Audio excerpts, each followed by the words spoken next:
নমস্কার বন্ধুরা, আজকে দেখো আমি তোমাদের ভর ত্রুটি এবং বন্ধন শক্তি সম্বন্ধে পড়াবো। তো আজকে আমাদের পড়ার বিষয় হলো ভর ত্রুটি বা মাস ডিফেক্ট।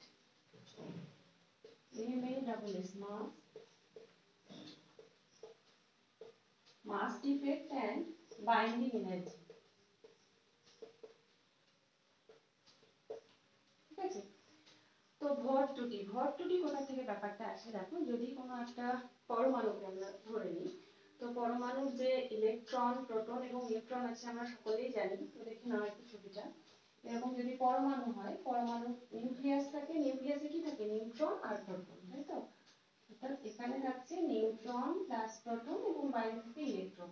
তাহলে পরমাণুর ভর বলতে বোঝায় নিউট্রন, প্রোটন এবং ইলেকট্রনের ভরের সমষ্টি। এটাকে আমরা বলবো এম ক্যালকুলেটেড বা এমসি। এখন যদি দেখা যায় পরমাণুর প্রকৃত ভর বা এম অ্যাকচুয়াল যেটাকে বলছি, এটা হচ্ছে প্রকৃত ভর। এটা হলো এম এ বা এম অ্যাকচুয়াল। এখন দেখা যাচ্ছে যে অ্যাকচুয়াল মাসটা কিন্তু ক্যালকুলেটেড মাসের থেকে অনেকটাই কম হয়। কেন কম হয়? অর্থাৎ MC is greater than M actual. তাহলে এই যে ভরের কিছু পরিমাণ কম হলো বা ভরের যে পরিমাণ ত্রুটি হলো, সেই ভরটা গেল কোথায়? আমরা সকলেই জানি আইনস্টাইনের আপেক্ষিকতার তত্ত্ব অনুসারে যে ভর শক্তিতে এবং শক্তি ভরে রূপান্তরিত হয়। কোন সূত্রের সাহায্যে? E is equal to m c square. এখানে এই ডেল্টা m যেটা, এটাই হচ্ছে কিন্তু এখানে যে পরিমাণ ভর বিচ্যুতি বা ভর ত্রুটি ঘটেছে সেটাই হলো ডেল্টা m। অর্থাৎ যে পরিমাণ ভর ত্রুটি ঘটেছে সেই পরিমাণ ভরই কিন্তু শক্তিতে রূপান্তরিত হয়ে গেছে, তাই তো? এখন এই পুরো ব্যাপারটা যদি আমরা দেখি, তাহলে দেখা যাচ্ছে এই ভর ত্রুটিটাকে যদি 1 অ্যাটমিক মাস ইউনিট দিয়ে সিম্বল করা হয়, অ্যাটমিক মাস ইউনিট হয় এই ইউনিট, তাহলে আমরা দেখতে পাচ্ছি 1 অ্যাটমিক মাস ইউনিট থেকে কত এনার্জি পাবো? 933 মেগা ইলেকট্রন ভোল্ট। অর্থাৎ 1 am is equal to 933 mega electron volt. এখন তো আমরা নিউট্রন বা প্রোটন বা ইলেকট্রনের যে ভরগুলো হয় সেগুলো সাধারণত কিলোগ্রামে মাপি। কিলোগ্রাম বা থেকে অ্যাটমিক মাস ইউনিটে কনভার্ট করা যায়। আবার এই তাহলে 1 atomic mass unit is equal to কত কেজি আমরা একটু দেখে নিই। 1 atomic mass unit is equal to 1.66 into 10 to the power minus 27 kg. আমরা দেখো কেজি থেকে অ্যাটমিক মাস ইউনিটে ইজিলি কনভার্ট করা যায়। আর এই কনভার্সনের মাধ্যমে আমরা কি করতে পারবো? কত পরিমাণ এনার্জি জেনারেটেড হচ্ছে সেটাই কিন্তু আমাদের বাইন্ডিং এনার্জি। অর্থাৎ ভর কি হলো? শক্তিতে রূপান্তরিত হয়ে গেল। তো আমরা এটা জানতে পারলাম 1 atomic mass unit is equal to 933 mega electron volt. এখন আমরা একটা ক্যালকুলেশন করব।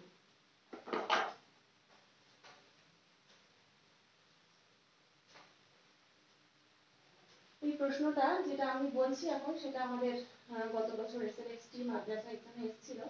তো ওখানে দিয়েছিল যে একটা ডয়টেরিয়াম পরমাণুর বাইন্ডিং এনার্জি ক্যালকুলেশন করতে। তো ডয়টেরিয়াম পরমাণুর সংকেতটা কি আমরা জানি? H12, তাই তো? এখানে বলা হয়েছিল বাইন্ডিং এনার্জি পার নিউক্লিয়ন, এটা ক্যালকুলেট করতে দেওয়া হয়েছিল। তো দেখো আমাদেরকে এখানে এটা ক্যালকুলেশন করতে গেলে এমসি এবং এমসি মানে এম ক্যালকুলেটেড এবং অ্যাকচুয়াল মাস এই দুটো আমাকে জানতে হবে, তাই তো? তো ওখানে প্রোভাইড করেছিল মাস অ্যাকচুয়ালটা হচ্ছে 2.0141 AMU। ওকে, তাহলে এমসিটা আমরা ক্যালকুলেট করব। এমসিটা আমরা কিভাবে পাবো? Mass of proton plus mass of neutron. ইলেকট্রনের মাস তো খুব নেগলিজিবল, ওই জন্য ওটাকে কনসিডার করছি না, ঠিক আছে? তো মাস অফ প্রোটন কত আমাদেরকে জানতে হবে। তার আগে দেখে নাও এখানে প্রোটন এবং নিউট্রন কতগুলো আছে। দেখো এখানে যেহেতু মাস নাম্বার 2 আছে এবং প্রোটন নাম্বার 1 আছে, তাহলে number of proton is equal two 1, number of neutron is equal two 1। দেখো কিভাবে এলো না, একটু দেখি দিই। 2 - 1 ইজ ইকুয়াল টু 1। আমরা জানি মাস নাম্বার থেকে প্রোটন নাম্বার মাইনাস করলে নিউট্রন নাম্বার পেয়ে যাই। তো mass of proton plus mass of neutron. Mass of proton কত? একটাই প্রোটন আছে, তো 1 into mass of proton 1 into mass of neutron. Mass of proton কত হয় 1.00652 সরি 7825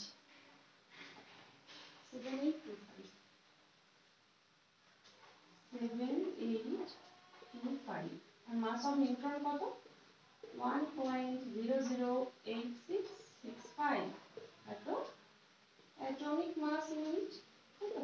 এই যদি সাম করো তাহলে দেখা যাবে ওটা আসছে 2.016 2.016 ঠিক আছে পরে 4 এত অ্যাটমিক মাস ইউনিট। এখন অ্যাকচুয়াল মাস দেওয়া আছে এটা given that তো তুমি ডিফারেন্সটা মাস ডিফেক্টটা একটু বার করো ডেল্টা m ক্যালকুলেটেড মাস থেকে অ্যাকচুয়াল মাসটা মাইনাস করে দেবো সাবট্রাকশন 2.0164 মাইনাস 2.0141 ঠিক তো এত অ্যাটমিক মাস ইউনিট এটা চলে আসবে 0.00231 0.00231 atomic mass unit.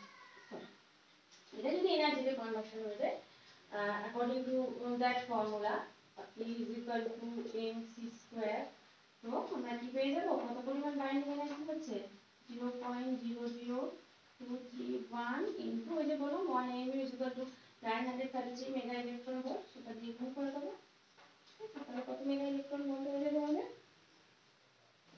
2.2298 mega electron volt 2.2298 mega electron volt ঠিক আছে।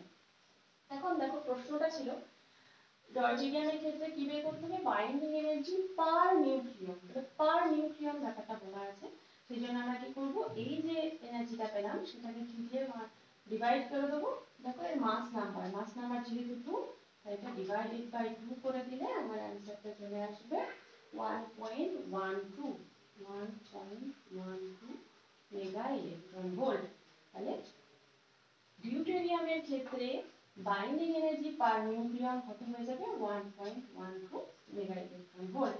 ওই প্রশ্নটা কিন্তু মাদ্রাসা এসএসটি যেটা প্রিভিয়াস ইয়ারে হচ্ছে ওটাতে এসেছিল, ভালো একটা প্রশ্ন। ঠিক আছে ধন্যবাদ।